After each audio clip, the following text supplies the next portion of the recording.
Thank you very much.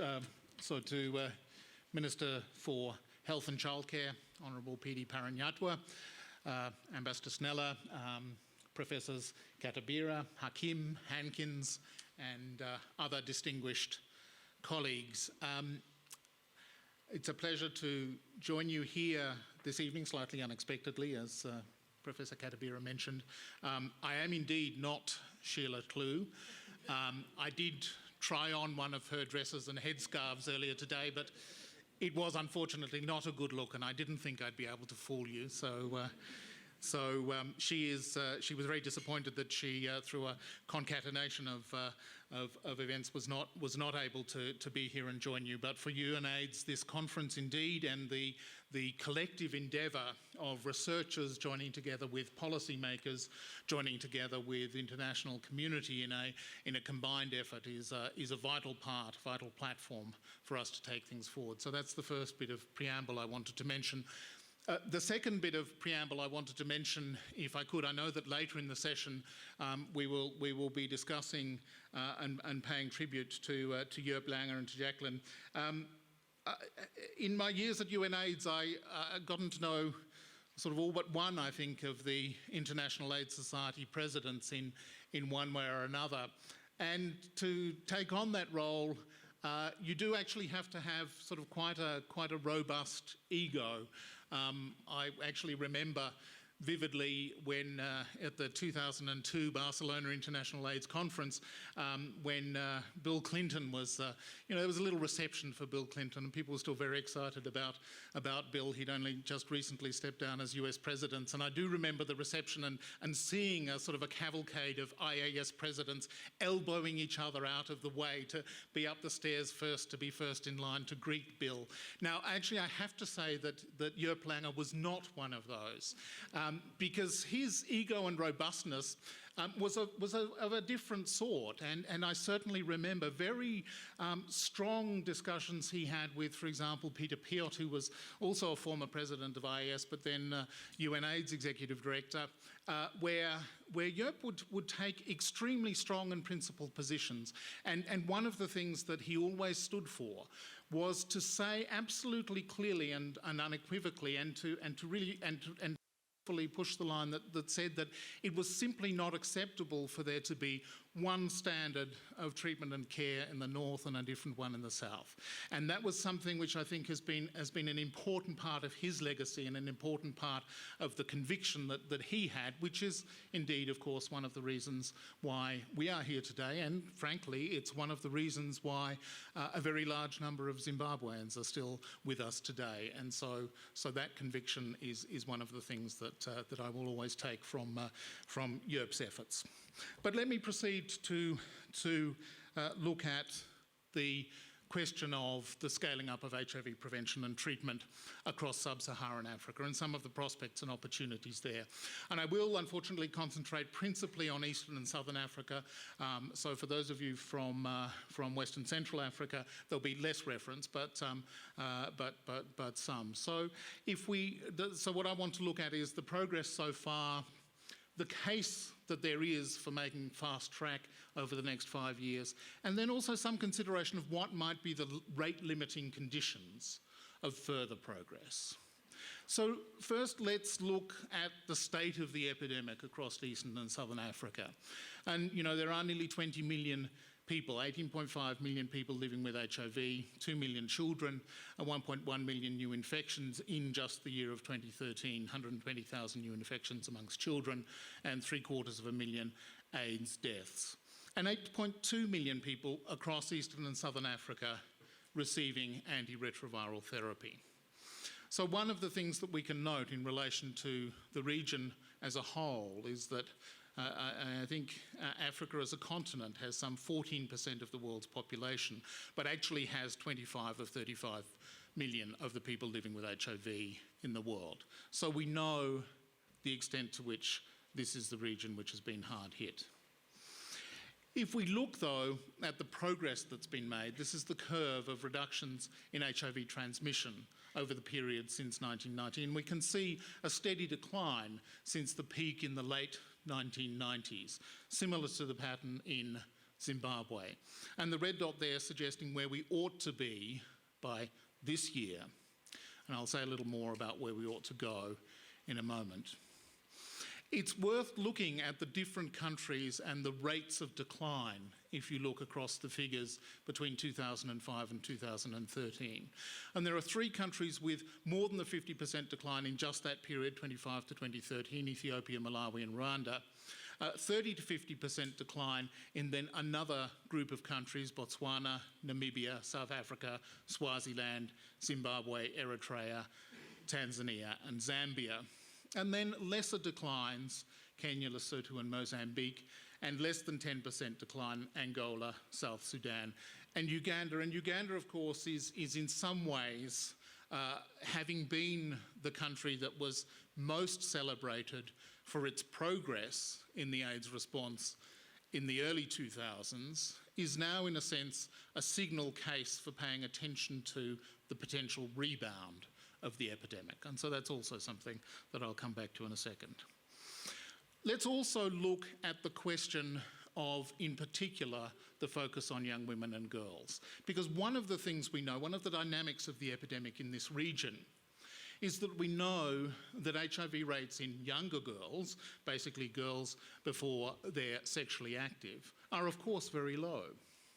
And then in various of the countries at various times, in that period between 17, 18, 19, 20, 21, and it's slightly different ages in the different countries, that prevalence shoots up. And that gives us, in a sense, a point of focus. It allows us to say, what is it about the dynamic, the sexual dynamic and the sexual economy that needs to be intervened in to make sure that we curb new infections. And so this is a mark of the number of new infections. You'll see the countries there across the Eastern and Southern Africa region in terms of the number of new infections amongst young women and girls per day, and therefore the obvious reason why this is such a priority at the moment.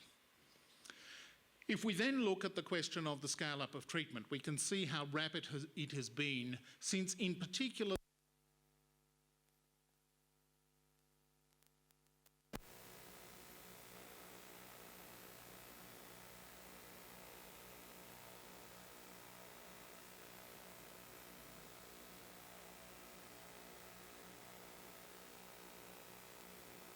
stand side by side in terms of the scale-up of treatment and HIV deaths.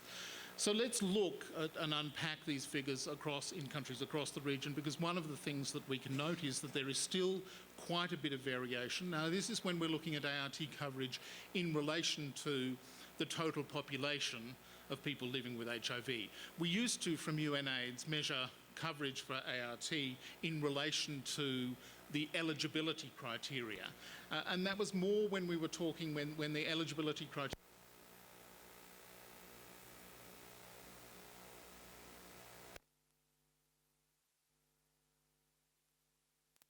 have been at different stages of adopting those guidelines. And so rather than reporting ART coverage rates in relation to different eligibility criteria and therefore not really quite knowing what the baseline we were using across different countries, we're now looking at it and reporting it in terms of the total population of people living with ART. And so that's why some of the coverage figures are slightly less than people have been expecting programmatically. And some of the progress that programmatically people have made has been in relation to the targets that the countries themselves have set. But we can still see that there is quite a lot of variation across the region. The Zimbabwe figure there is, these are end of 2013 figures. The figures across the region are right now, as we speak, being validated, and any technical glitches in country reporting are being ironed out. So we don't have the 2014 figures, but I'll come back to Zimbabwe's progress. Well, Tsitsi Apollo, Dr. Apollo has already mentioned it to some extent, but it's also worth looking at.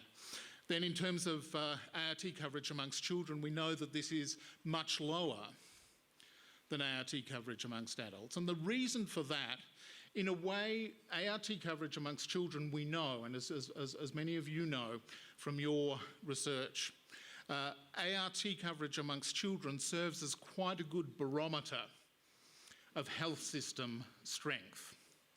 because the factors which are related to the lack of ART coverage amongst children are multifactorial. They're to do with whether an early infant diagnosis comes in, but they're also to do with, is the child brought in? Is the child brought in with their mother? Is the child brought in with their guardian? How do we approach families? Do we involve men as well? Are they supportive of families coming in for coverage? Are the nurses, are the physicians confident about treating a child in the same way that they would be confident about initiating an adult? So it's this whole set of factors. And so in that sense, I think we can actually say that making progress in ART coverage rates for children is actually a very good indicator of the extent to which we're strengthening our health system as a whole. And of course, if you look at the ART scale up in Zimbabwe, we see once again this pattern of very strong scale up in particular since 2010, and so now the figure at just under 750,000 for Zimbabwe. So a very strong performer in regional terms.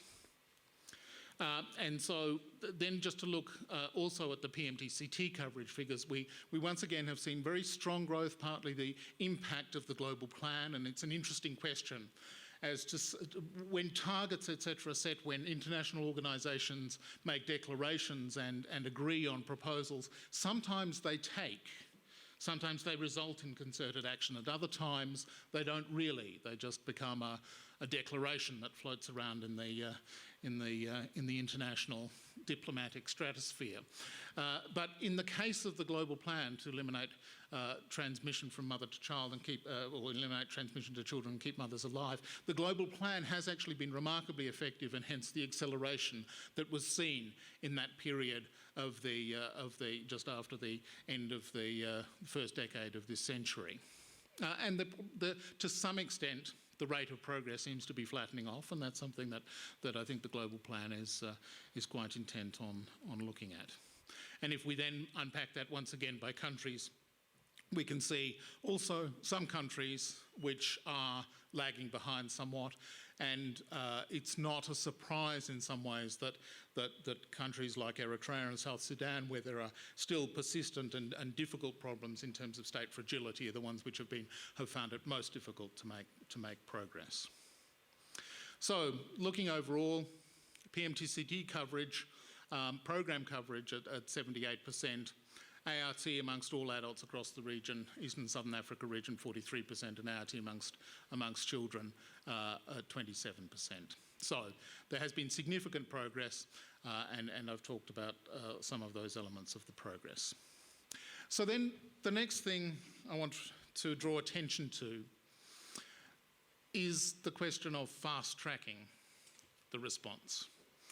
And the perspective from UNAIDS is that the next 5 years is really going to be crucial, and this in a sense summarises where we're at.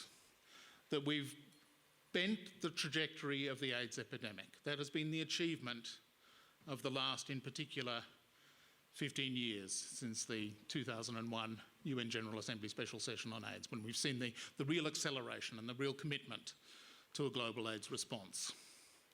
But now we've got 5 years between 2015 and 2020 to really break the epidemic. And if not, we risk the epidemic springing back. And recall the example of Uganda. So this is in essence what UNAIDS is arguing about why the next 5 years is particularly crucial.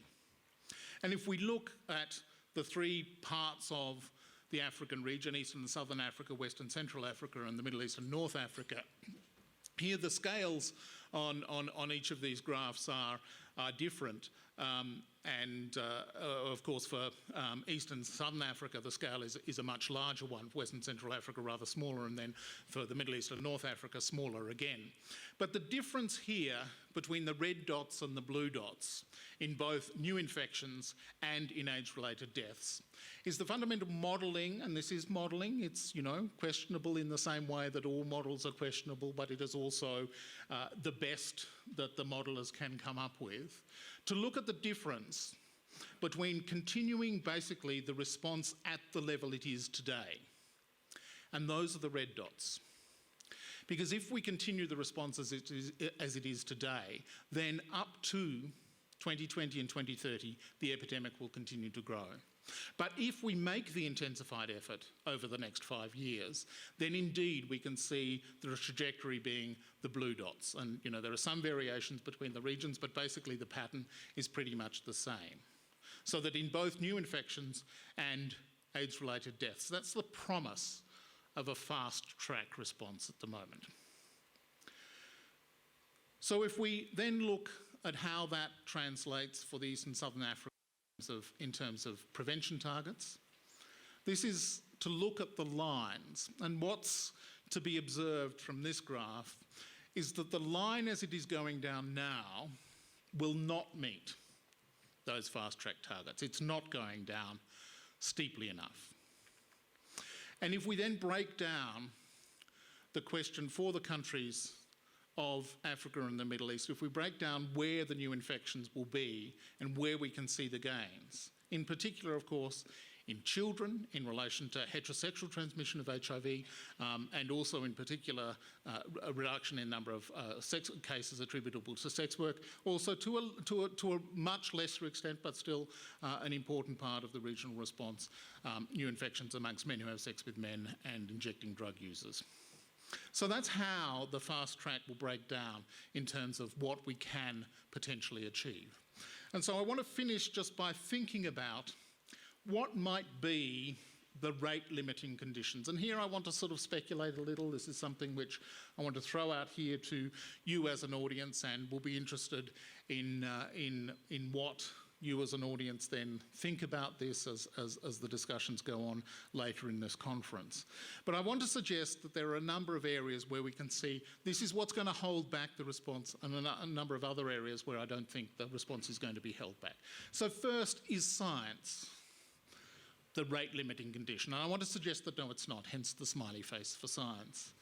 That in fact, we know pretty much, we have strategies, we have biomedical as well as behavioural strategies that can be put in place. We know what to do, in other words, to achieve these responses. I do think, though, that there could be more attention to some of the areas where there need to be trade-offs. So, for example, you know, what's the trade-off between new initiations and how much effort is taken to get to the last people who need to be found to be able to be put on ART versus retention and quality?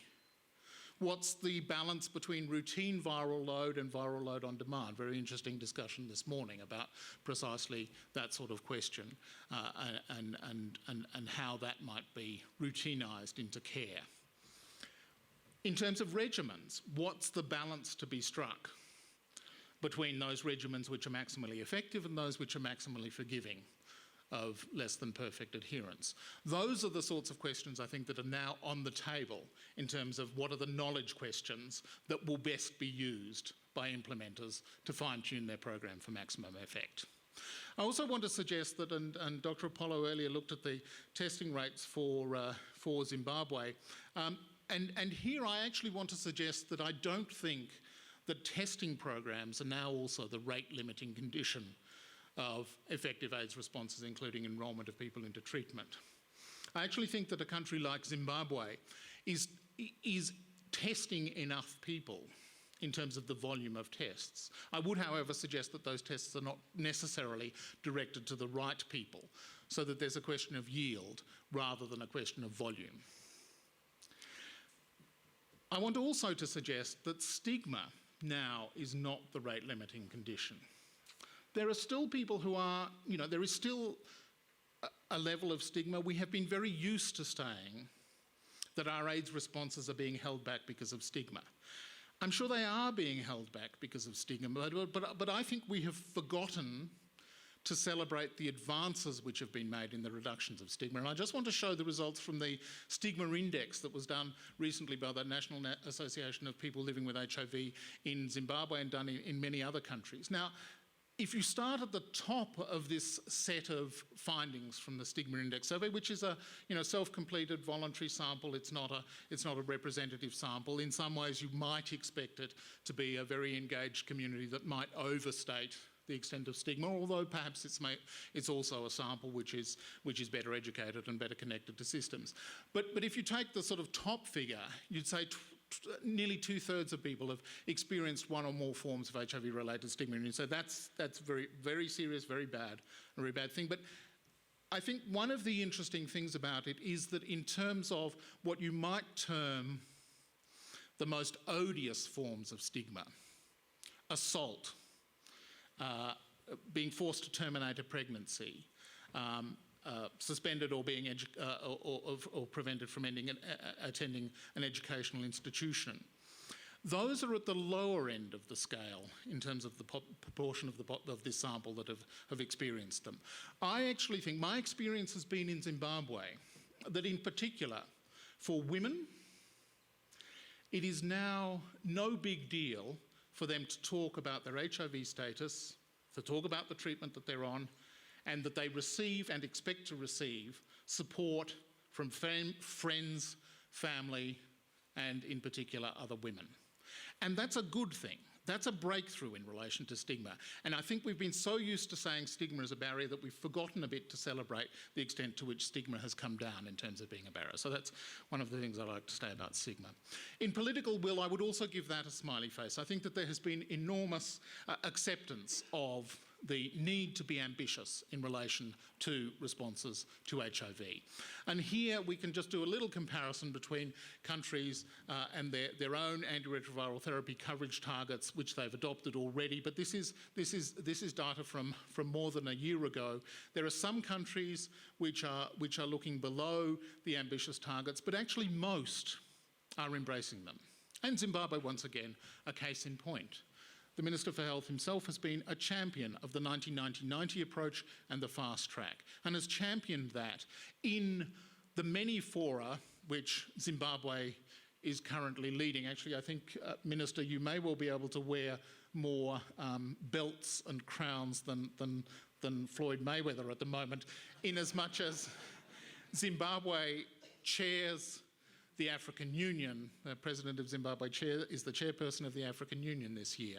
Zimbabwe chairs the SADC, the regional economic body, and Zimbabwe is also chair of the UNAIDS governing body at the moment. So from this triple crown position, Zimbabwe has been very influential in making sure that there is political will in favour of these ambitious targets, and I think that that's something to celebrate.